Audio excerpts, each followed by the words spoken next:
Bueno, bienvenidos a todos a este nuevo encuentro, el último encuentro de este ciclo de conferencias virtuales que hemos titulado Progresismo y Nuevo Orden Mundial. Ya pasamos por el tema de la manipulación mediática en el primer encuentro, en el segundo por el tema del transhumanismo, cómo figura la inteligencia artificial con la ideología progre. Pero ahora nos toca hacer un análisis más netamente político que nos va a dar la dimensión, digamos, en qué mundo estamos y cómo entra Argentina en él, ¿no? Esta conferencia se titula Gran Reinicio y la libertad de Occidente en peligro, para lo cual me acompaña Cristian Taborda, que es analista político y geopolítico, también columnista en varios medios como Contrainfo, Otra Voz, Restaurar y Geopolítica.ru, y también es escritor de varios artículos. ¿Cómo estás, Cristian? Gracias por estar. Hola Lucas, ¿qué tal? Muchas gracias por invitarme a este ciclo de charlas con grandes profesores como son Lucas Carena y Miklos Lucas. Un gusto estar con vos y con la audiencia. Bueno, muchas gracias a vos y bueno, ahora vamos a hacer como una especie de cierre para el análisis concreto de las cosas de ya que están pasando y que vienen pasando ya desde el principio de este 2021. Vamos, antes de hablar de las agendas globalistas, creo que conviene primero repasar un poco el punto de apertura de este año, ¿no? El quiebre de este año, de este 2021, que es el tema estadounidense, ¿no? Que por este despliegue de agenda ya se nota que el país, algunos dicen, volvió a la normalidad. En este sentido, Cristian, ¿qué actores identificás en este, entre muchas comillas, triunfo de Joe Biden en Estados Unidos? Bueno, es un tema importante porque es lo que marca el rumbo de la geopolítica y en cierta parte del mundo por ser la potencia más importante a nivel militar, ¿no es cierto? No cabe ninguna duda eh, del golpe de Silicon Valley hacia Trump, y no solo hacia Trump y la nación estadounidense, e indefectiblemente el pueblo estadounidense, sino que es un golpe global a todas las democracias y a todas las naciones que intenten de alguna forma insubordinarse al orden globalista. ¿Y por qué digo esto? Está más que claro lo que sucedió antes de las elecciones, con todos los movimientos que hubo, la censura directa al presidente de la mayor potencia del mundo, como decíamos, en términos militares. Se supone que nadie tiene más poder, teóricamente, ¿verdad?, que el presidente de los Estados Unidos. Sin embargo, un grupo de empresas, de corporaciones tecnológicas decidió y mediáticas también, ¿no? Porque cuando Donald Trump se daba un discurso al pueblo estadounidense, todas las cadenas y los medios estadounidenses decidieron cortar esa transmisión. Eh, y luego lo que ya todos conocemos, la censura en las redes sociales.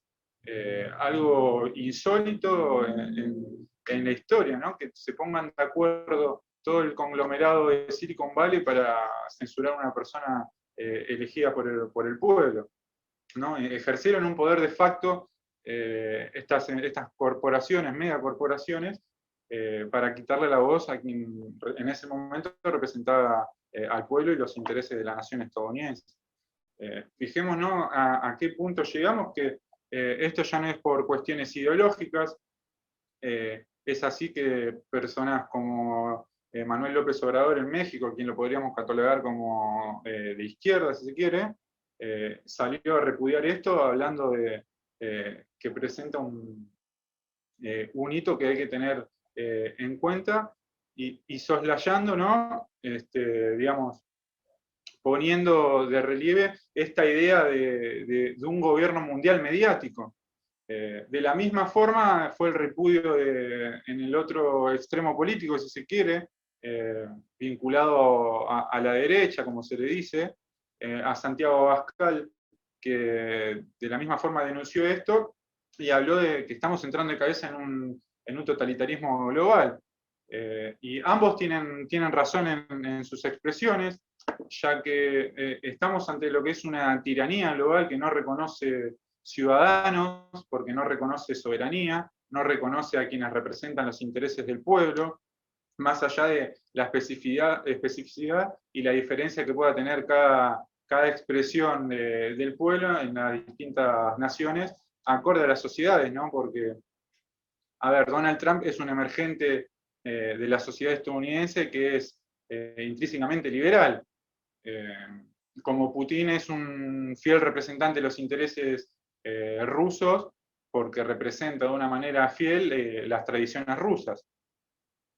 Entonces, podemos ver cómo no se reconoce ya directamente soberanías, este conglomerado de Silicon Valley y todas estas tech, y lo único que reconoce son esclavos, ¿no? Ellos no reconocen personas, digamos, ciudadanos con derechos, sino directamente esclavos, y a esto estamos yendo.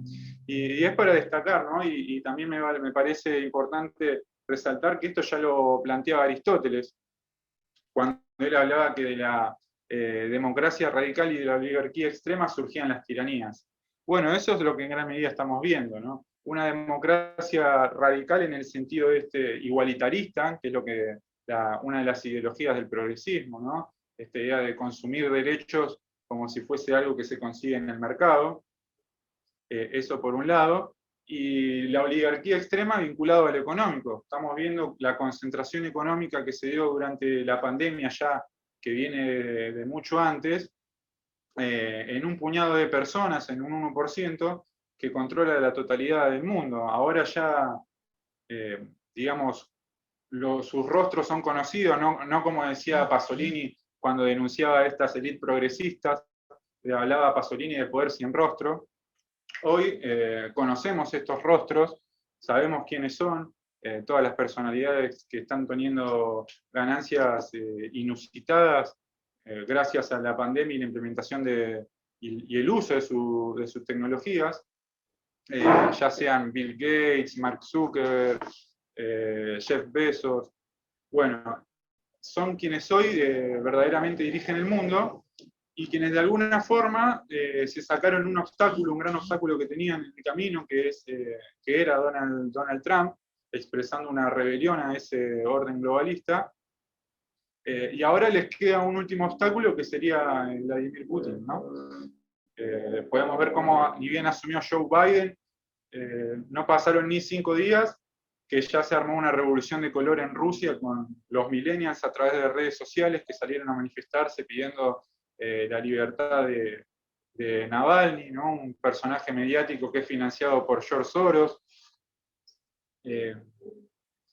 Y además, ¿no? con el agravante de que la Embajada de Estados Unidos difundía los puntos y los lugares de encuentro para las manifestaciones. Ya podemos ver cómo, a poco iniciado el gobierno de Joe Biden, se van dando ciertas maniobras o se dan ciertos sucesos que al menos deberían inquietarnos, como es lo que pasó en Irak con atentados terroristas que no se daban hace 3 años en su capital. Un sinfín de cosas que dan para preocuparse. Lo mismo su discurso, ¿no? De Joe Biden cuando habló de guerra civil, de volver a la doctrina de seguridad nacional. Pensemos esto, ¿no? Se está hablando nuevamente en un imperio decadente como es el de Estados Unidos, nuevamente de doctrina de seguridad nacional, porque consideran que hay terrorismo interno, y cuando hablan de terrorismo interno califican, ponen en esa calificación a los simpatizantes, a los militantes de Donald Trump. ¿Qué cabe esperar para el resto, para los países no alineados al orden globalista, si en el centro del poder del mundo se comienza a hablar de terrorismo interno, ¿verdad? Totalmente, Cristian. Hay un trastocamiento, o sea, de la campaña mediática y del discurso político de estas élites. O sea, que estas élites bajan para que la sociedad después consuma, porque no solo se consumen productos, sino también discursos, como bien dijiste. Y hay una realidad que es tremenda, que es que se trastoca todo lo político. Primero, que aparte se termina secuestrando lo político, pero además de eso, se trastoca todo lo que parecería ser a simple vista definiciones, por ejemplo, ¿no? Digo, estos poderosos terminan haciendo que la izquierda global termine militando para ellos. Estamos hablando de discursos que supuestamente son para el bienestar de la ciudadanía global, pero al mismo tiempo gobiernan directamente a las personas sin reconocerlo como sujetos políticos.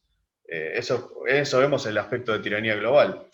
Digo, ¿pensás que en este periodo se ha trastocado e invertido la carga ideológica, en la cual vemos hoy supuestamente izquierdistas apoyando este bando de gigantes tecnológicos y de los mismos bancos, digamos, que censuran el pensamiento disidente? ¿No te parece loco eso? Sí, fíjate qué interesante lo que planteás, que hoy en día los que en su momento decían combatir el capitalismo salvaje y el neoliberalismo, son quienes militan todas las medidas que el poder necesita para incrementar aún más su ganancia. Me refiero a los encierros, ¿no? A las cuarentenas estrictas, al autopatrullaje de la ciudadanía, esto de andar delatando quién era el que no cumplía la cuarentena, que todavía aún sigue después de meses, ¿no? Eh, Otro de los aspectos es el distanciamiento social. No hay una medida más egoísta, digamos, o de individualismo que el distanciamiento social, ¿no? Mantener alejados, manteniéndose alejados uno del otro, ¿no? Que en el que no se pueda asociar libremente la sociedad o el pueblo no pueda manifestarse, porque si así lo desearan las autoridades podrían ser reprimidos, ya que no está permitido un conglomerado de gente. Bueno, esto ha pasado en Europa, lo hemos visto cómo se han reprimido cualquier cantidad de manifestaciones en Italia, en Alemania, ante la imposición de toque de queda, lo estamos viendo últimamente en Bélgica, que ante estas medidas de la tiranía global, el pueblo se despierta, se revela y es reprimido.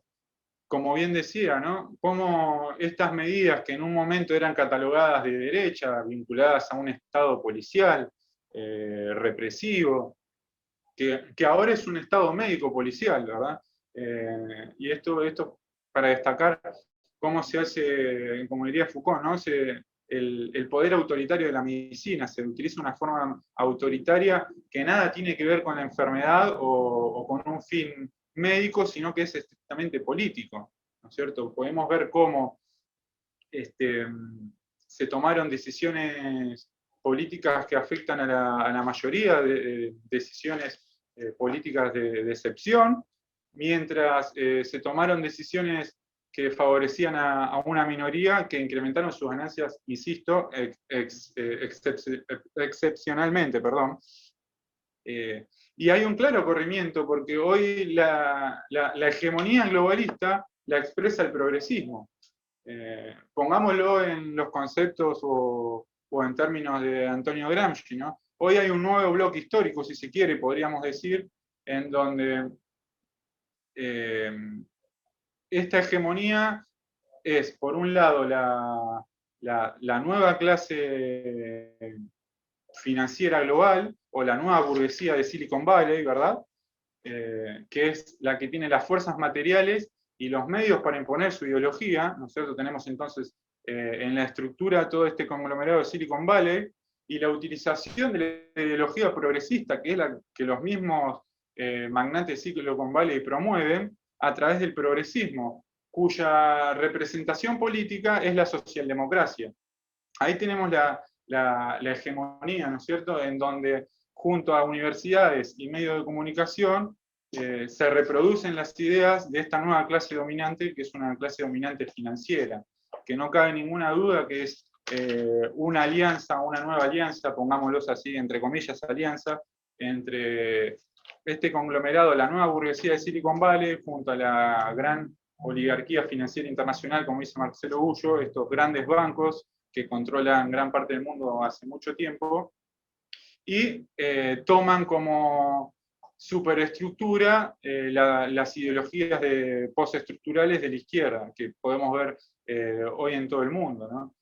Y acá más viniendo para lo que es Sudamérica, Hispanoamérica, tenemos el caso de que cuando se denunciaba una segunda ola neoliberal para esta región, ¿no? Con el ascenso de Bolsonaro, quizás el presidente uruguayo de la calle Pou, Iván Duque. Hoy vemos cómo se revirtió esa situación y no cabe ninguna duda que el control de Sudamérica está bajo la hegemonía globalista, la hegemonía progresista, ¿no es cierto? En menos de 3 años podemos ver cómo asumieron gobiernos de tinte claramente progresista que siguen todas estas agendas globales, como lo son el de Alberto Fernández y Cristina Fernández de Kirchner acá en Argentina, el regreso de Evo Morales bajo Luis Arce en Bolivia. Tuvimos, bueno, ahora recientemente el caso de Arauz en Ecuador, ¿verdad? El del de Rafael Correa, y ahora se me está olvidando uno, no recuerdo cuál es, se me olvida uno, perdón. Y después tenemos en Chile lo que sucedió con la reforma de la Constitución, ¿no? Con un Piñera que la terminó celebrando esta reforma promovida con una revolución de color por la izquierda progresista de Chile. Y también es para tener en cuenta cómo no hay una diferencia en lo que en su momento se decía la derecha y la izquierda acá en Latinoamérica o Sudamérica, porque podemos ver cómo gobiernos como Iván Duque son felicitados por la ONU por implementar políticas de género, difundir la ideología de género en Colombia, ¿no? De hecho, presentó Iván Duque un plan de desarrollo estrechamente ligado a la Agenda 2030, basado en la idea del desarrollo sostenible, y fue felicitado por la subsecretaria de Naciones Unidas. Bueno, Piñera con el giro y su apoyo a la reforma constitucional, a la idea de una nueva constitución. En Argentina con Alberto Fernández, bueno, está más que claro, basta ver su discurso de asunción y de apertura en las sesiones ordinarias del Congreso, la retórica que está en sintonía con todos los gobiernos progresistas que difunden estas agendas globalistas, ni que hablar en Bolivia. Bueno, el mismo Lacalle Pou es otro de los grandes difusores de la ideología de género y que toma estas agendas como referencia. Son pocas las excepciones hoy en la región que no siguen estas políticas, y sí, sin lugar a dudas, hay un cambio bastante grande en lo que son no solo las ideas, que después se expresan en la práctica política, en donde hoy aquellos que en el mayo francés de 68 de alguna forma se revelaban algún orden, son el establishment político-mediático. Podemos ver cómo quienes en los 70 promovían, digamos, o militaban agendas vinculadas a la izquierda marxista, hoy ocupan grandes espacios en universidades, en medios de comunicación, en estos grandes organismos supranacionales, ¿verdad? El caso de Antonio Gutiérrez de la ONU, que integró la Internacional Socialista, por dar un simple ejemplo. Podemos ver cómo se han infiltrado estas ideas de izquierdas en los grandes organismos internacionales, supranacionales, que hoy son sin duda afines y representan a esta oligarquía financiera que tiene como último objetivo para instalar una gobernanza global las naciones, ¿no? Que representan un verdadero obstáculo. Y esto también es otro aspecto interesante, porque al mercado único global desregulado que proponía la globalización neoliberal, les corresponde también un globalismo político. Esto es la idea de gobernanza global con un gobierno centralizado, donde se toman las decisiones y los estados, las naciones no tienen ningún tipo de soberanía o de autodeterminación.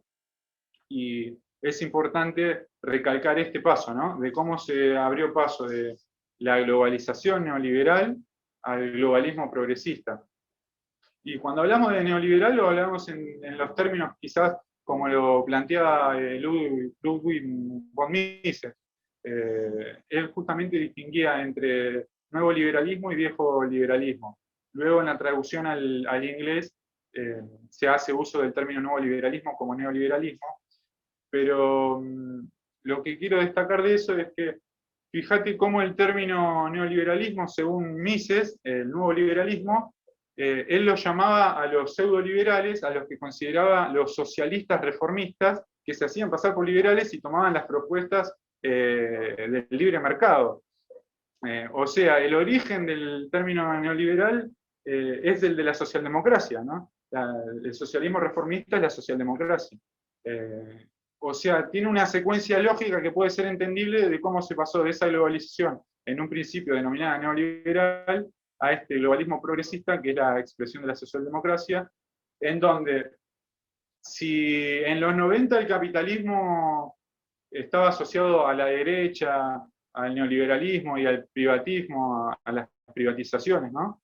De derecha neoliberal y privatista, hoy podemos ver cómo el capitalismo es de izquierda, progresista y estatista. Ya no se rige por los 10 puntos de Williamson bajo lo que se denominó el Consenso de Washington, sino que justamente ahora el nuevo consenso de Washington, que es el consenso de Davos, podríamos ponerle, son estos 17 Objetivos para el Desarrollo Sostenible de la Agenda 2030 de Naciones Unidas, con sus 169 metas, que se venden, ¿no?, como causas nobles que en el fondo esconden los intereses de este poder financiero.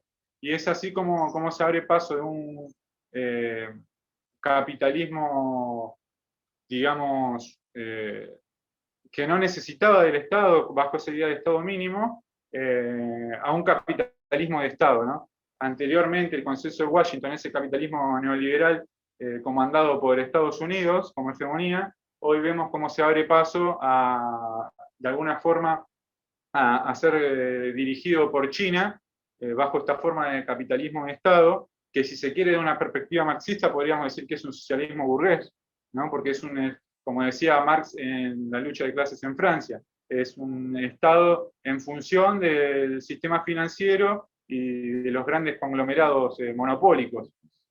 Eso también vale destacar y empieza a notarse cómo se difuminan las ideas de izquierda o derecha porque llegan de distintos enfoques a un mismo análisis. Y eso vale destacar también, ¿no?, que es un capitalismo de Estado en donde el Estado cumple una mera función administrativa y pasa a ser los gobiernos gerenciales, en donde se olvida ya la política en términos estrictos, como lo planteaba Carl Schmitt, de amigo-enemigo, de distinción de amigo-enemigo, de la política que verdaderamente importa, que es la política exterior, la política internacional, y pasan a ser los gobiernos a ejercer el poder de policía. Poder de policía en dos sentidos. El poder de policía que entendemos todos desde el sentido común, que es el represivo, como podemos ver, como mencionábamos antes, con estos estados médicos policiales que utilizan la medicina como un poder autoritario, ¿no?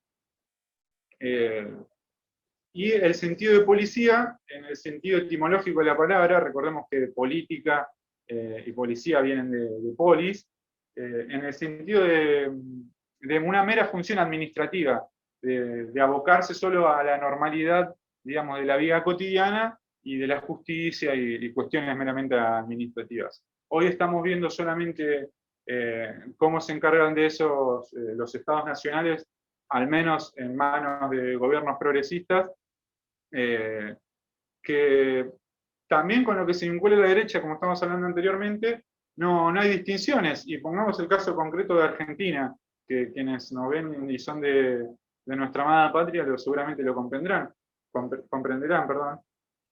Porque podrán ver cómo el Frente Todos, al igual que Juntos por el Cambio, tienen la misma política exterior. De hecho, los dos celebraron la victoria de Biden y anteriormente querían la victoria de Hillary Clinton en la anterior elección. En la economía son exactamente iguales, es una economía asistencialista, de corte de economía social de mercado, bajo pautas socialdemócratas. De hecho, el gobierno Mauricio Macri aumentó los planes sociales más que el anterior y ahora Alberto Fernández los profundiza. Y el otro aspecto es el cultural, ¿no? Cómo ambos promueven las mismas políticas socioculturales de ideología de género y todo lo que emana de los centros de poder, que ya es bastante conocido, como el feminismo, bueno, ahora la sanción del aborto. Otro aspecto muy, muy importante, ¿no? Cómo la propuesta la trae Mauricio Macri a cambio de peticiones del FMI y del Banco Mundial, ¿no?, como fue denunciado públicamente, y un gobierno que se dice peronista en contra de la doctrina del peronismo y y de sus principios y valores, ¿no? De una filosofía cristiana y humanista, sanciona una política antinatalista que es totalmente funcional a los intereses de las grandes potencias, como quedó demostrado en el informe de Kissinger. Así que quienes nos escuchan, quienes nos ven, sabrán comprender cómo es la misma política exterior de la centroizquierda del Frente de Todos que hoy representa Alberto Fernández, como de la centro-derecha de Mauricio Macri, de Juntos por el Cambio, ¿no? La política exterior, la economía y la cultural son la misma, no hay ninguna distinción. Tal cual, Cristian, tocaste varios puntos. Me gustaría retomar algunos de ellos, principalmente, primero, antes de ir concretamente a lo político de Argentina, que por supuesto nos toca de cerca, hablaste de esta unión entre conglomerados financieros, de estas megacorporaciones financieras, en coalición con las corporaciones tecnológicas. Vamos a empezar por ahí. Pero claramente también, como se vio, como lo vimos en el encuentro anterior con Miklos Lukács, hay una puja también que se va dando de a poco, es paulatina. Pero a partir de lo que Silicon Valley empezó a tomar, de todo este grupo de gigantes tecnológicos, empezó a tomar como espacio político a conquistar, ya vienen con un capital que es mucho más importante que el mero dinero virtual, que es la información, que hoy representa el 60% del valor agregado del mundo, ¿no? La información. Digamos, y por eso se ve que la batalla, más tarde o más temprano, la van a ganar en esa puja interna de los gigantes tecnológicos. Ahora, esos gigantes tecnológicos vienen marcando dos eventos fundamentales de su agenda. Vos lo mencionaste, o mencionaste uno al menos, que es la Agenda 2030 de Desarrollo Sostenible. Después está el otro, que por más que sea de otra organización, se vincula y va hacia el mismo lado, que es el gran reinicio del Foro Económico de Davos. En ese sentido, Cristian, ¿cómo se relacionan estos dos componentes de la agenda globalista? Bueno, mira, Lucas, este es un punto a desarrollar por varias partes. Déjame empezar por, y te pido que me recuerdes esta idea de asociar la idea del gran reinicio con la Agenda 2030. Déjame empezar por lo que fue el Foro de Davos este año, haciendo un breve recorrido de lo que es el Foro de Davos, ¿no? Para los que por ahí no están inmersos en el tema.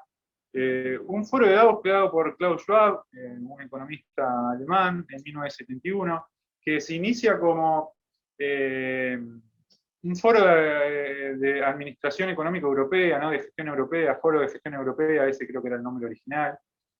Quedó, luego en el 84 toma el nombre con el que lo conocemos, Foro Económico Mundial de Davos, que en un principio, como indica su nombre, estaba abocado a estos temas de la economía, del mundo de las finanzas, con una clara visión empresarial, como siempre lo planteó Klaus Schwab, su fundador, pero que a partir de 2006 podríamos plantearlo, ya en los 90 se venía a través de la transnacionalización del capital, ¿no?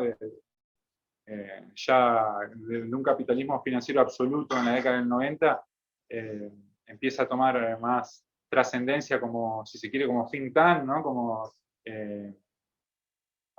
un evento a tener en cuenta donde se reunían las grandes empresas, pero que sin duda el quiebre se da en el 2006, donde el Foro Económico Mundial de Davos abre sus oficinas en Nueva York y en Pekín. Abren a la par dos oficinas centrales en las dos grandes potencias que hoy tiene el mundo, ¿verdad? Y sin dudas que el 2008 es el punto de inflexión, ¿no? Recordemos la crisis mundial de 2008 de Lehman Brothers, por esta burbuja financiera de los créditos subprime, la burbuja hipotecaria, que llevó al Estado de Estados Unidos a pagar los platos rotos de las corporaciones. Ahí toma un giro y se empieza a instalar justamente la cumbre para la agenda global, le van a llamar en el Foro Económico Mundial de Davos. Una especie de G20 paralelo donde se reúnen no solo los líderes políticos del mundo, sino que los representantes de grandes corporaciones y de estos organismos internacionales.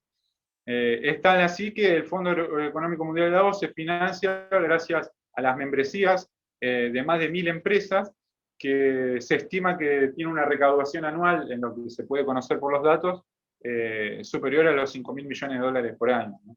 O sea, y en su junta directiva están justamente todas estas personas.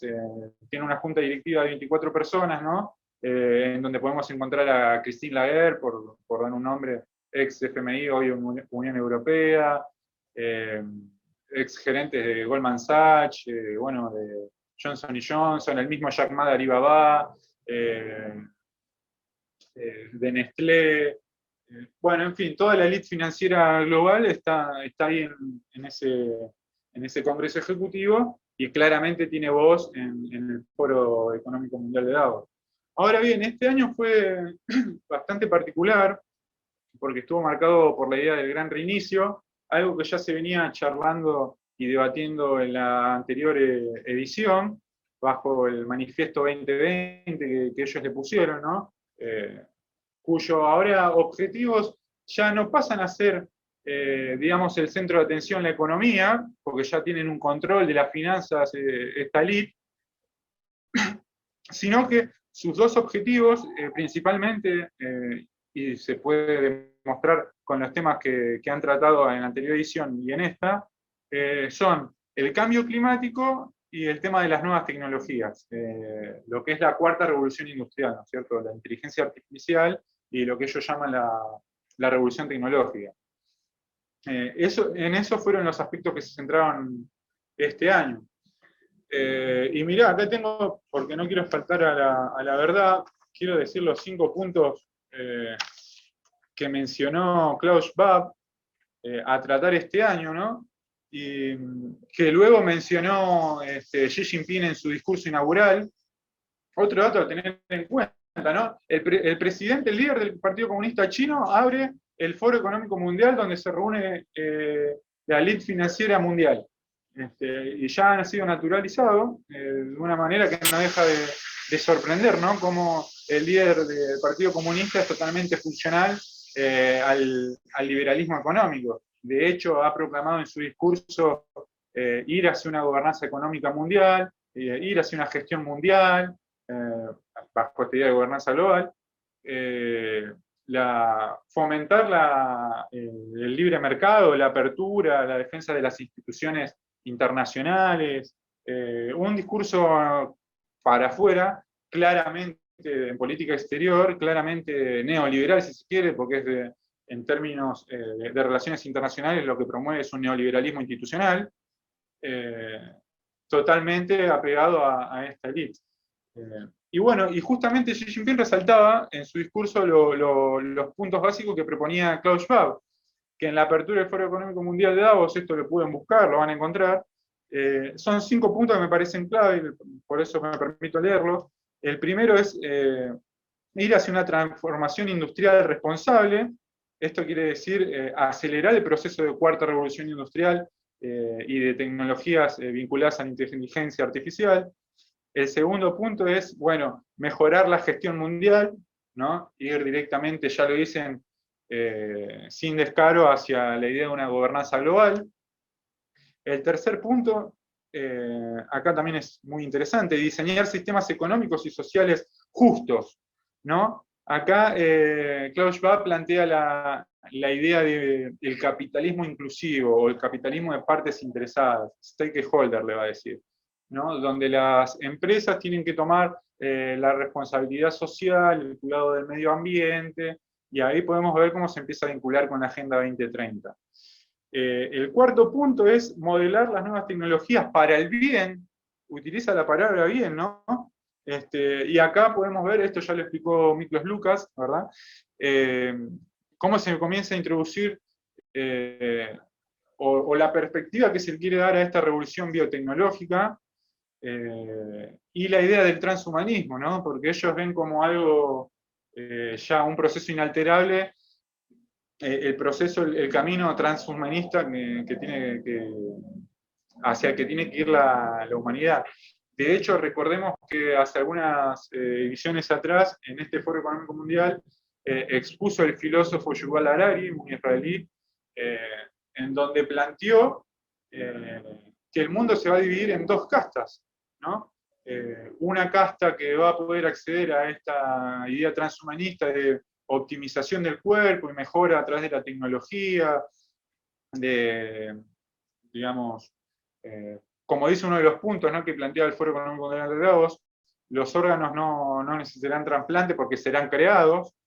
Una parte de la humanidad, que claramente va a ser esta minoría, va a poder acceder a esas mejoras que le permitan una mejor salud y una mejor prolongación de la longevidad, ¿no?, de su franja etaria, y otra va a quedar rezagada.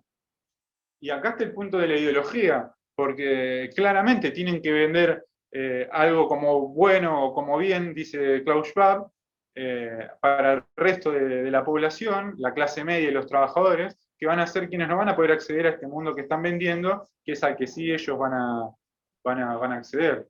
Y acá ya se perfila la idea transhumanista, ¿no?, la idea de Homo Deus, como bien planteaba Yuval Harari, de hombres dioses. Entonces va a quedar, y lo podemos ir viendo ya, ¿no?, como esta idea de querer borrar los límites morales que tiene el ser humano para poder trascender, ¿verdad?, para creerse dioses.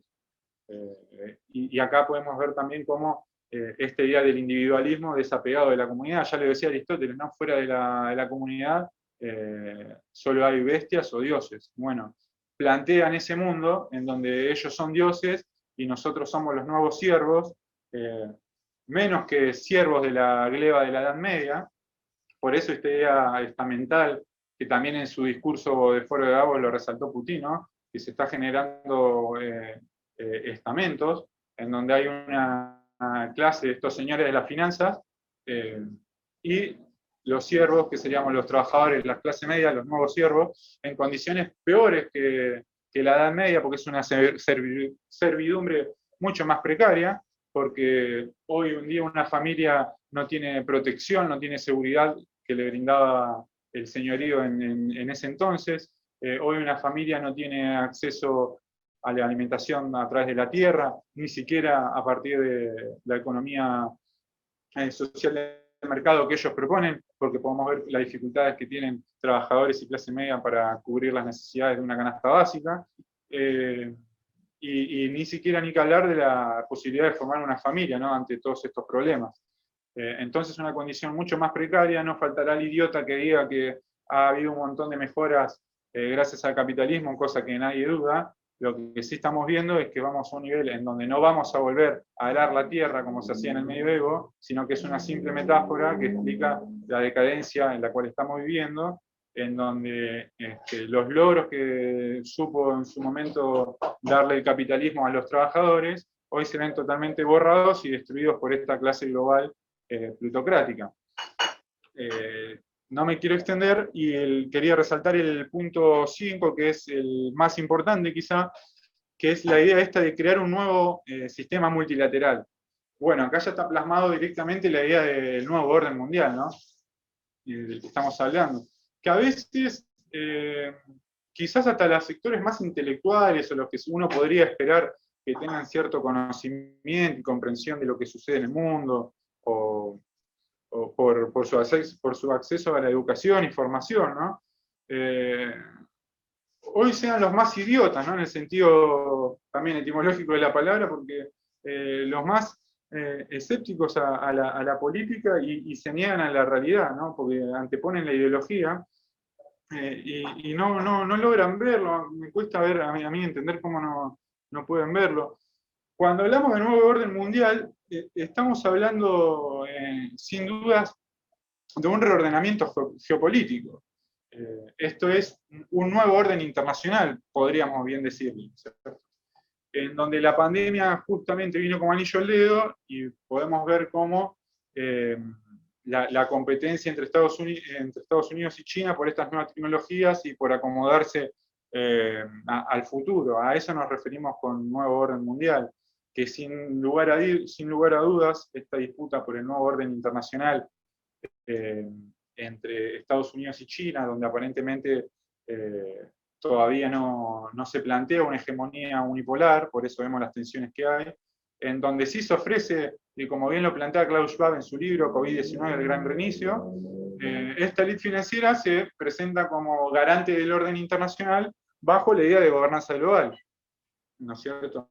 Y ahí empiezan a cuadrar varias cosas, porque este modelo de gobernanza global tiene tres premisas básicas, a priori podríamos decir, que son justamente las planteadas y el eje del Foro Económico Mundial de Davos, de la Agenda 2030 y de este poder transnacional, que es en primer punto la idea de un nuevo contrato social, ¿no? Por eso vemos cómo se habla de un pase de un Estado de Derecho, tal como lo conocemos, el Estado de Derecho, a una transición a un Estado social de derecho. Cualquiera va a poder escuchar en los discursos progresistas, socialdemócratas o liberales de izquierda, cómo se habla de esta idea de Estado social de derecho, ¿no? Ese es el primer punto. El segundo punto es la idea de la nueva normalidad, que ya la podemos ver y que está plasmada en todo el mundo, que no es más que, como hablábamos anteriormente, una modificación de las conductas sociales, este idea del distanciamiento social, es, volviendo a Foucault, la intención de disciplinar y normalizar a las sociedades, ¿no? Bajo un nuevo esquema. Por eso la insistencia y la promoción del medio de comunicación, de todos los gobiernos. Prestemos atención a que prácticamente no hay resistencia a estas ideas de distanciamiento social. Bueno, el bozal, el barbijo, perdón, donde podemos ver claramente que se destaca como símbolo, ¿no? Algunos lo llaman como la diplomacia del barbijo, una imposición simbólica por parte de China al resto del mundo. El barbijo es algo que está totalmente arraigado a las costumbres chinas. Bueno, es un buen ejemplo simbólico, ¿no? Lo del barbijo, como podríamos decirlo de soft power en términos geopolíticos por parte de China. Como así las ayudas, entre comillas, humanitarias que mandó hacia Europa con asistencia y demás. Y el tercer punto, ya mencionamos la idea de nuevo contrato social, nueva normalidad, la de la renta básica universal, ¿no? Y acá esto está relacionado a la idea de la inteligencia artificial, la cuarta revolución industrial y la automatización de muchas industrias, ¿no es cierto? Claramente se ve que hay un porcentaje de la población que no va a ser necesario para estas nuevas industrias, entonces van a ser despojadas de su trabajo, esto generaría revueltas. De hecho, Klaus Schwab, en una entrevista en el diario El País hace poco, a fines del año pasado, él mencionaba su preocupación por un estallido social global, así lo dijo, o planetario, no recuerdo si era global o planetario, pero la idea era esa, y cuyo uno de los mayores impulsores de esta renta básica universal también es China, ¿no es cierto? Por eso también, como así el conglomerado de Silicon Valley, hay varios referentes de Silicon Valley que se han expresado a favor de esta renta básica universal. Y acá volvemos, ¿no? Destruir la idea del trabajo, que es lo que genera la dignidad al hombre. Lo que de alguna forma le permite liberar su ser, en términos hegelianos. Podemos ver cómo estos señores de las finanzas se proponen terminar con el trabajo, ¿no? Y ahí sí, de nuevo a la idea de meros esclavos, ¿no? Que ya ni siquiera podemos tener el trabajo, el cual permitiría la liberación de nuestra conciencia, hablándolo en términos hegelianos, que es lo que termina siendo de que los señores sean esclavos de quienes trabajan, y entonces ahí romperían esta dialéctica en donde nosotros seríamos esclavos eternos al no poder, digamos, realizar nuestro ser o tener la dignidad de trabajar la tierra y poder construir una familia, vivir en comunidad, poder hacer crecer la sociedad, la patria, la nación en la cual estamos. Entonces, esos son digamos, los aspectos centrales de esta idea de gran reinicio, que está vinculada a la Agenda 2030 porque el programa económico del Foro Económico Mundial de Davos está intrínsecamente relacionado al programa político de la Agenda 2030 de Naciones Unidas. Esto fue resumido claramente este año, así es expresado por Xi Jinping, quien dijo que iban a hacer lo posible para implementar esta Agenda 2030 a nivel global, lo mismo Klaus Schwab. Bueno, ahora Biden, ¿no? Biden está claramente enrolado también bajo estas políticas, en donde podemos ver que a ver, ¿cómo decirlo? Estoy pensando las ideas, ¿no? Esta Agenda 2030, que fue sancionada en el 2015 por Naciones Unidas, con sus 17 Objetivos para el Desarrollo, propone imponerse a las naciones, a los estados, a los gobiernos, de una forma totalitaria, porque es una agenda que, digamos, los distintos pueblos de las naciones no la han votado, no ha pasado por los congresos, ¿no es cierto? Nadie conoce a los burócratas de la ONU que han declarado estos objetivos para el desarrollo que ahora se pretenden imponer sin pasar por los congresos, por eso es ilegal e ilegítima, ¿no? No tiene el fundamento soberano, no provienen de un poder constituyente, sino que provienen desde arriba, ¿no? Y la autoridad justamente emana desde abajo, por eso la idea de poder constituyente que es del pueblo, y no de estas oligarquías. Por eso hablamos de tiranía, ¿no? Del pase de una oligarquía financiera a una tiranía, porque es una imposición directa. Por eso es ilegítima, no está fundada en el pueblo, e ilegal porque no pasa por los congresos. Y esto lo destacan en su declaración de los 17 Objetivos para el Desarrollo en la Agenda 2030, cuando se sancionó, en el punto 40, 44 de esa declaración, ellos lo plantean estrictamente la necesidad de que pase por los congresos y de incrementar el presupuesto, ¿verdad? Porque pasa lo mismo con las políticas de género. Ya no van a ser las ONG o los grandes poderes financieros lo que pongan el dinero, sino que ahora van a ser los estados con el consenso. Por eso la importancia de la noción de hegemonía. Por eso la hegemonía es progresista, porque necesitan el consenso para ejecutar estas políticas. Entonces podemos ver cómo se relacionan estas agendas intrínsecamente.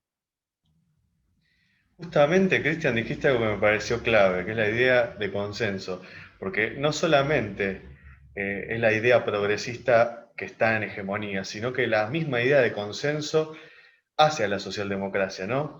Esta idea, yo diría, yo siempre destaco el origen rawlsiano, ¿no? De John Rawls, de esta noción de consenso, y esta noción de que todo lo que sea polémico, que es realmente, como diría Schmitt, lo político, tiene que ser desterrado de la esfera pública porque eso causa controversias. En cambio, vamos a un consenso donde todos estemos medianamente de acuerdo para no generar conflictos, ¿no? El conflicto de ideas políticas, que es cualquier debate, para ellos es problemático. Entonces se va a una especie de totalitarismo de hecho, donde se aísla no solamente a las personas físicamente con el encierro, sino también a las personas en su condición de sujetos políticos. Ahí volvemos a la cuestión de que se termina secuestrando la política, y en este contexto se ve cuando te hablan de la neutralidad de ciertos temas, ¿no? Por ejemplo, o los expertos, ¿no? Te dicen, no, la salud no se puede politizar, la vacuna no se puede politizar, la pandemia no se puede politizar. Y después vemos en el mundo que es todo lo contrario, o sea, todo eso es puramente político, al fin y al cabo. O sea, ¿vos pensás, Cristian, que los argentinos patriotas no nos debemos recuperar, o sea, en esta batalla que estamos librando, digamos, no nos compete recuperar el sentido verdaderamente de lo político para defender el interés nacional? Sí, sin dudas. Vos fíjate, mencionabas esta idea del aislamiento, la soledad, ¿no? Esto lo planteaba Hannah Arendt en Los orígenes del totalitarismo, cómo se utiliza la soledad, el aislamiento, el terror, los gobiernos para para imponerse las formas totalitarias. Sin dudas, ellos hacen, cuando me refiero a ellos, me hago hincapié en esta elite financiera y los cipayos de nuestras tierras. Ellos son plenamente conscientes.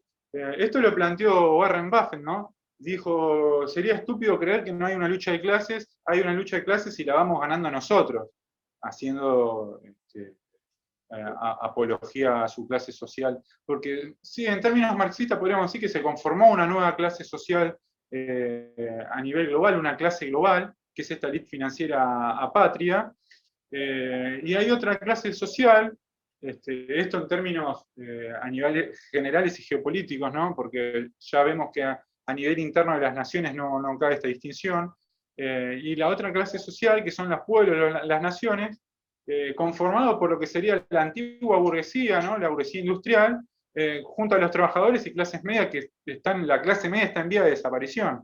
Y entonces vemos que hay una diferencia de clases a nivel planetario, en donde ellos sí tienen conciencia de sí y para sí, y por eso llevan adelante estas políticas, ¿no? Están ejerciendo verdaderamente la política de ellos. El pueblo, las naciones son el enemigo de esta oligarquía. Por eso la importancia de recuperar el pensamiento político, patriótico y soberano que tenemos, ¿no? De generar un sentido de pertenencia, de amor a la patria, que es lo que nos va a permitir una conciencia nacional. Por eso ellos se esfuerzan en destruir la familia, porque si se destruye la familia, se destruye la unidad básica del pueblo, ¿no? Es la unidad donde se generan los lazos naturales de solidaridad y de amor, que es la familia, ¿no? Si ellos logran destruir el poder ético que tiene el pueblo que se funda en la familia, ya está, no hay nada por hacer, porque podríamos hacer la genealogía de la familia, si pasamos a una comunidad se forma un pueblo, y de un pueblo tenemos la nación, ¿verdad? Después, el concepto de nación puede, según las ideologías, puede ser discutido, pero esa es, digamos, una genealogía que podríamos hacer, en donde el pueblo, y esto me interesaría también, digamos, dejarlo en claro, el pueblo no se construye, como dice la izquierda populista, bajo las ideas de Laclau, como tampoco lo propone cierta derecha libertaria, si se quiere, ¿no? Esta idea de construir un pueblo. El pueblo tiene un ser, el pueblo tiene una existencia propia, no tiene ideología el pueblo, no es de izquierda, no es de derecha. Por eso podemos ver que es un sujeto político, si se quiere, ahistórico, ¿no? En cualquier momento de la humanidad vamos a encontrar la noción de pueblo bajo otras formas, comunidad, como decimos recién, o nación. No es una construcción ni discursiva ni narrativa como propone Chantal Mouffe, sino que tiene su propia existencia, por eso es un resultado histórico, tiene costumbres, tiene raíces, tiene tradiciones, por eso la necesidad de fomentar el nacionalismo cultural, ¿no? En contraposición a la ideología globalista o cosmopolita liberal, la necesidad de un nacionalismo cultural en donde sin dudas el mundo va hacia una etapa universal, pero es necesario que cada pueblo conserve sus tradiciones, su lengua, sus símbolos patrios, como son la bandera, ¿qué más? Todo lo que constituye a un pueblo. Es sumamente necesario conservar nuestras tradiciones, nuestra costumbre y nuestra lengua, que también quiere ser destruida a través del lenguaje inclusivo, la universalización del lenguaje como lo es en inglés o cualquier otro idioma. Sí, nosotros como sudamericanos necesitamos ir hacia construir una hegemonía, podríamos llamar, en la región sur, ¿no? De una cosmovisión hispanoamericana, una unidad continentalista, ya que compartimos muchas cosas, como recién decía, el idioma, la fe, el lenguaje. Pero bueno, estamos viendo cómo se intenta destruir todo lo que es nuestro, lo que recién mencionaba, y esta élite sí tiene una conciencia de clase, y acá quiero hacer otro punto, como un corte, para remarcar claramente con datos cómo es que gracias a esta pandemia se han incrementado las ganancias y han tenido ingresos millonarios exorbitantes, al tiempo que se destruye el trabajo y las clases medias, ¿verdad? Mirá, Lucas, yo acá tengo unos datos que porque quisiera que esto que queden claro, ¿no? ¿Quiénes son los que se beneficiaron con la pandemia? Porque al tiempo que se destruye el empleo, la familia, se incrementan las tasas de suicidio, se cierran comercios, pymes, esta minoría obtuvo ganancias y noto que no se le está prestando atención o algunos no quieren verlo. Estos datos los tengo publicados en un artículo que escribí hace poco, los pueden encontrar en internet también, pero de alguna forma están resumidos y sintetizados. Mirá, Lucas, por ejemplo, tenemos acá Amazon. tuvo ganancias del 69% en el 2020, según la agencia Bloomberg, ¿no? Recordemos que en junio de este año, en julio, Jeff Bezos tuvo ganancias en un solo día de 13.000 millones de dólares. Un récord histórico en la historia de la humanidad, ¿no? En el 2020 el patrimonio de Jeff Bezos incrementó un 58%. Su fortuna tiene un valor de mercado mayor que el de Nike y el de McDonald's, como para tomar una dimensión del poder que tienen esta gente. En el tercer trimestre de 2020 tuvieron ganancias por arriba del 196% Amazon. Otro punto a destacar es que monopoliza, ¿no?, el 50% de las compras digitales. Claramente se vio beneficiado por la pandemia, en donde todo el mundo realizó compra mediante Internet. Acá en Argentina lo podemos ver en el caso de Mercado Libre, ¿no es cierto? Se incrementaron las ventas por Mercado Libre ante las restricciones. Y es interesante ver esto, ¿no? Uno lo relee y no deja de sorprenderlo. Mirá, Lucas, Facebook. Acá otro dato a tener en cuenta de esta idea que vos planteabas de la información. Según un estudio digital, el estudio digital IN20 de We Are Social, Facebook cuenta con 4.500 millones, con 6.300 millones de usuarios total, si le sumamos a Instagram, WhatsApp y Messenger, ¿verdad?, que son sus otras compañías. 6.300 millones de usuarios. Y para tener en cuenta, ¿no?, cómo se ha generado una matrix, donde, y esto uno también lo asume, pasa mayor tiempo en Internet, en las redes, se ha generado una gran matrix donde lo hacemos todo ahí. La pandemia lo dejó en claro, ¿no? La educación, el trabajo. Cuenta, en el mundo, según este estudio de We Are Social, 4.500 millones de personas usan Internet. 3.800 millones usan redes sociales, o sea, la mitad del mundo ya está conectada a redes sociales, con un promedio de 6 horas 42 minutos por día, ¿no?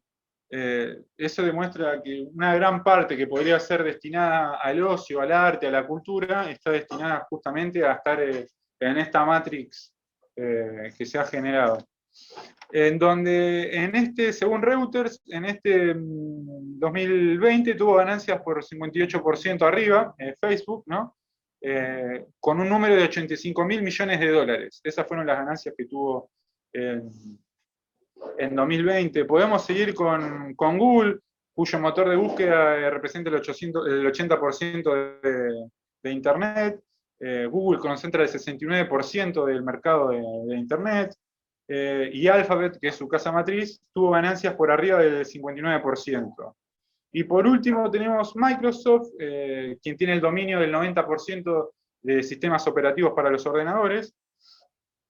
Tuvo ganancias con la nube de Azure por arriba del 50%, y es importante porque acá ya directamente lo plantea, ¿no? Esto salió en Reuters, donde dice: la pandemia benefició la inversión del fabricante de software en el trabajo y la enseñanza desde el hogar, ¿no? Cómo benefició la pandemia a estas empresas.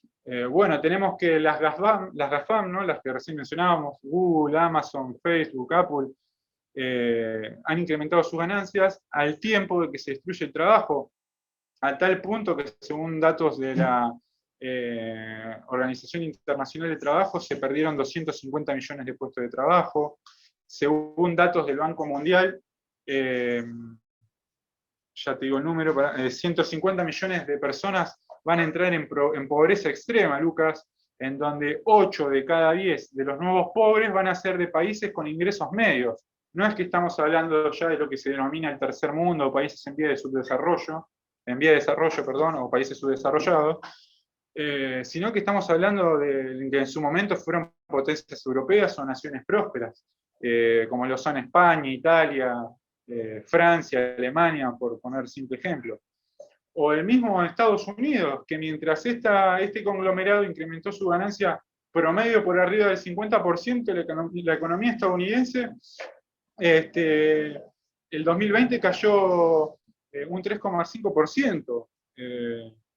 recordemos que a mediados de año, en plena pandemia, su economía cayó un 32%. Son números que la verdad no dejan de asombrar, y que marca quiénes son los grandes ganadores, y con la diferencia de los grandes perdedores, que son sin duda la clase media y los trabajadores, en donde, Lucas, acá en Argentina podemos ver, ya, según CAME, en 2020 cerraron 90.000 locales, 41.000 pymes, que esto afecta a 180.000 trabajadores, ¿no?, de argentinos compatriotas. Podemos ver claramente una intención de destruir no solo la soberanía, sino el trabajo, que está de manifiesto por los datos, por los números. Tomé el atrevimiento de leer las hojas porque me parece importante que quien nos esté viendo lo pueda también chequear, ir a las fuentes. Esto hay que tenerlo sumamente en claro. Hay ganadores y hay perdedores. Esto benefició a una minoría y perjudicó a la mayoría, que somos los trabajadores y la clase media, y con el objetivo de destruir a la soberanía y a las naciones.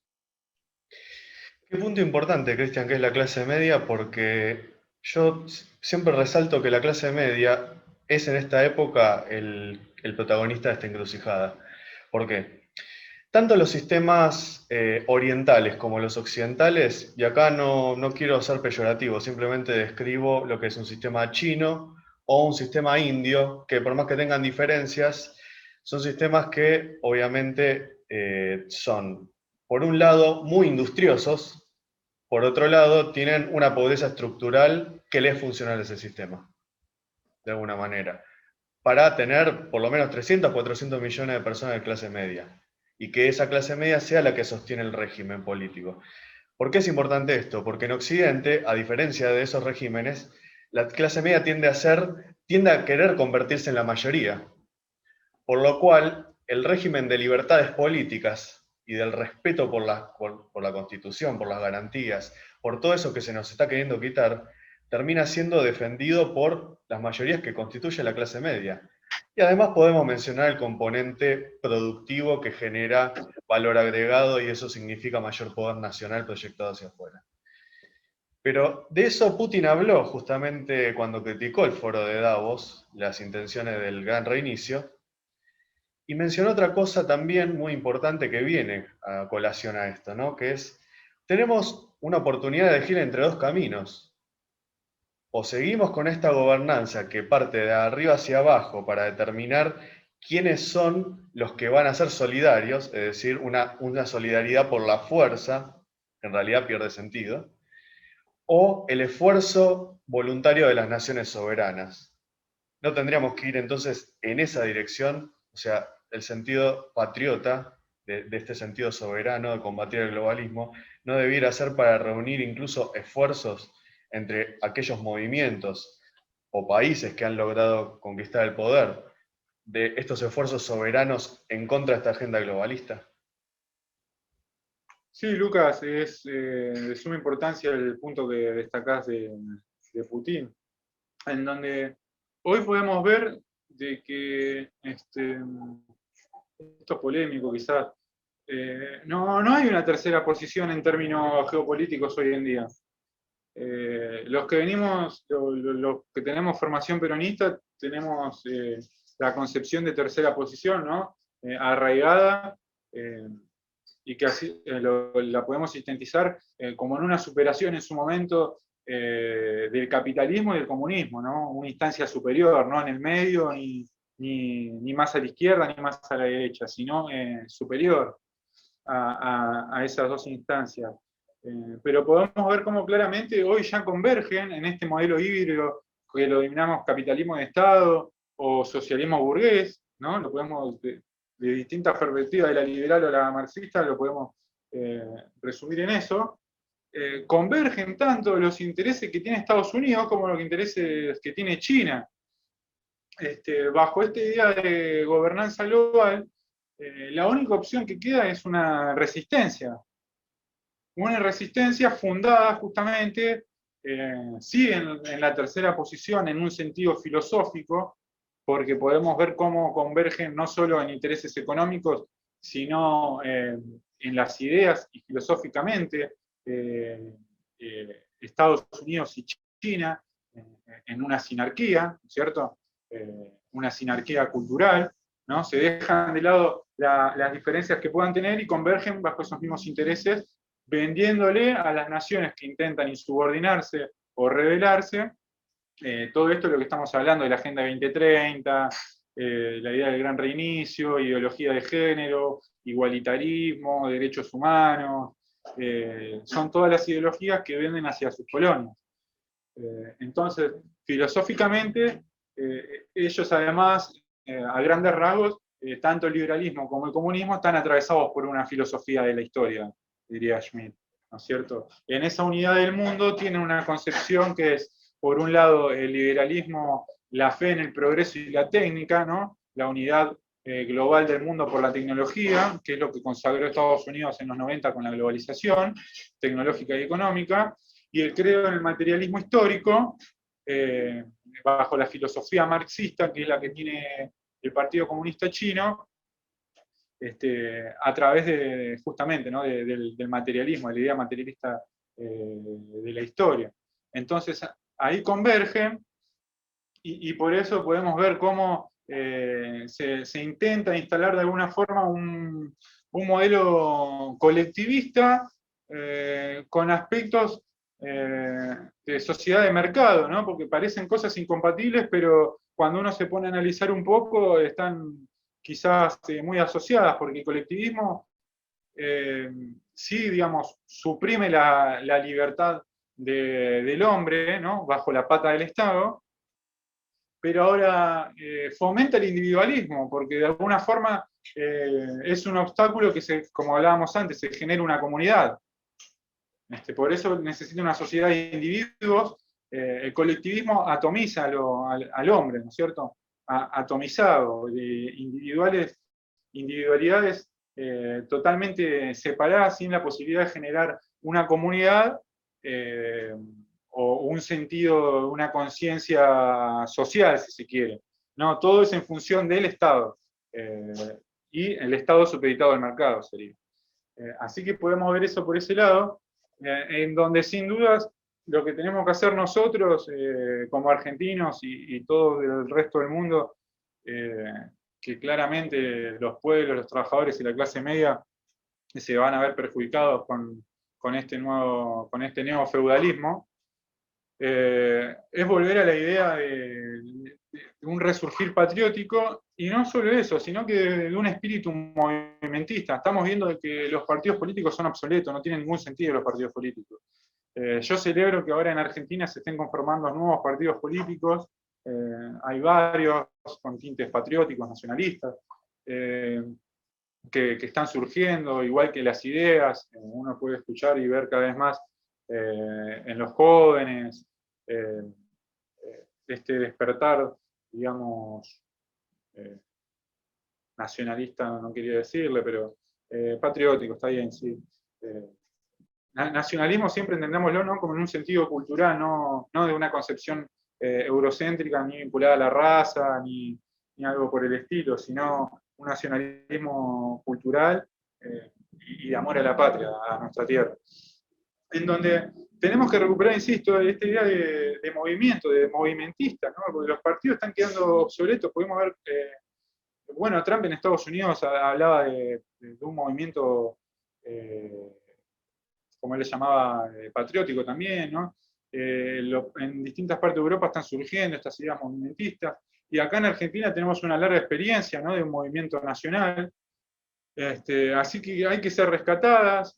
Los partidos tradicionales fueron totalmente cooptados, el PJ, la UCR, ahora estos frentes de coaliciones, de alianzas como son el Frente de Todos y Juntos por el Cambio, están totalmente supeditados a poderes transnacionales, son instrumentos, no va a surgir de ahí ninguna expresión patriótica y que se revele, digamos, a este nuevo orden internacional, no por el mero hecho de rebelarse y querer destruir todo, sino teniendo una concepción, como decía, universalista, que es indefectiblemente el camino del mundo, pero entendiéndolo quizás sí más en un sentido kantiano, el término cosmopolita, sin ser cosmopolita, como una federación de naciones, ¿no? del respeto de las naciones y de su soberanía. No esta idea de querer destruirlas completamente para poder instalar un centro de poder en donde se toman las decisiones de forma ilegítima, ya que no se fundan en el pueblo, Lucas. Completamente, Cristian. Ya cerrando, diría como conclusión que, agregando a eso que mencionabas del nacionalismo no entendido en categorías eurocéntricas, por eso desde acá, desde este espacio de Nueva Argentina y nuestro grupo Causa, siempre hemos hablado de nuevo nacionalismo, entendida simplemente como la defensa del interés nacional y la recuperación del Estado-Nación, que es la herramienta para lograr ese fin. Ya creo que con que se entienda eso, me parece que es fundamental para dar esta pelea y saber qué es lo que tenemos que conquistar.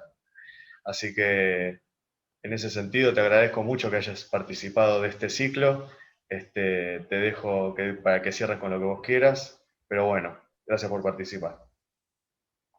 No, bueno, muchas gracias a vos por la invitación.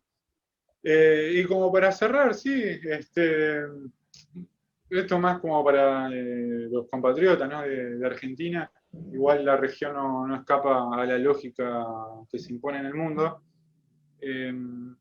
Tenemos que construir, digamos, ir hacia la unidad nacional, ¿no? Con todos aquellos que tengan como objetivo, como,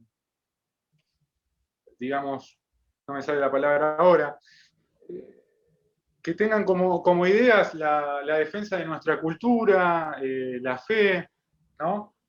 La vida, ¿no? Quienes quieran una patria justa, libre, soberana, porque de eso se trata. Hoy en día está verdaderamente por la libertad, y la libertad no solo en sentido individual, porque uno no puede ser libre si en una nación esclava, ¿no? Esto para los que están más a los jóvenes quizás que tienen ideas libertarias, uno no puede ser libre en una nación esclava. Y hoy se está queriendo esclavizar a las naciones, por eso la idea de la libertad. Porque uno es libre en tanto y en cuanto en la comunidad, porque la comunidad no lo limita, sino que es lo que permite que uno se pueda realizar. Y esto lo planteaba Hegel antes que Perón, para que no le den algún enfoque ideológico. Entonces, en ese sentido de la libertad en la comunidad, en donde todos se puedan realizar, y sin dudas, Lucas, que es una lucha que no hace falta ser de partido alguno, sino de la patria, como decía nuestro brigadier general Juan Manuel de Rosas, y creo que es una necesidad que todos los que tengan esos principios y valores patrióticos de volver a la Argentina grande que alguna vez fuimos, converjamos, ¿no? Porque está verdaderamente en juego el futuro de nuestra nación. Y sí, como decía Perón, la primera libertad que tenemos que conquistar es la de decir la verdad. Así que terminó la hora de callarse y dejar que los demás expresen sus ideas, y empezar a hablar y cada uno de su lugar tomarse en serio esto, porque verdaderamente está en juego el futuro de Argentina, de las familias, de nuestra historia, nuestras tradiciones y de nuestra fe, ¿no? Sobre todo también. Así que, Lucas, eso, solamente eso. Te súper agradezco la invitación, es un gusto, te felicito por lo que hacen en el espacio. Para mí ha sido un honor poder estar acá en la conferencia junto a Lucas y a Miklos. Así que desde ya acá un fuerte abrazo. No, abrazo para vos también, te agradezco de nuevo y a los demás gracias por haber estado del otro lado en este ciclo de conferencias sobre progresismo y nuevo orden mundial. También le agradezco por supuesto a los otros disertantes, Lucas Carena y Miklos Lukács, que participaron en las ponencias anteriores. Y bueno, los esperamos en nuestros siguientes videos cotidianos y en las próximas conferencias que están por venir. Hasta luego. Muchas gracias por mirar este video. Si te gustó, te pedimos que le des like y lo compartas con tus amigos, tu familia, el kiosquero de la esquina o el taxista. No te olvides de suscribirte a nuestro canal y darle a la campanita para que te lleguen todas las notificaciones y seguirnos en todas nuestras redes sociales. También dejanos tu comentario de opinión acá abajo en el video, y si te gustó lo que hacemos, si querés ayudarnos a que siga siendo posible, te dejamos nuestra cuenta de banco y de Patreon para que puedas hacernos tu donativo, que por más mínimo que sea, nos ayuda un montonazo. Nos vemos en el próximo programa de Nueva Argentina.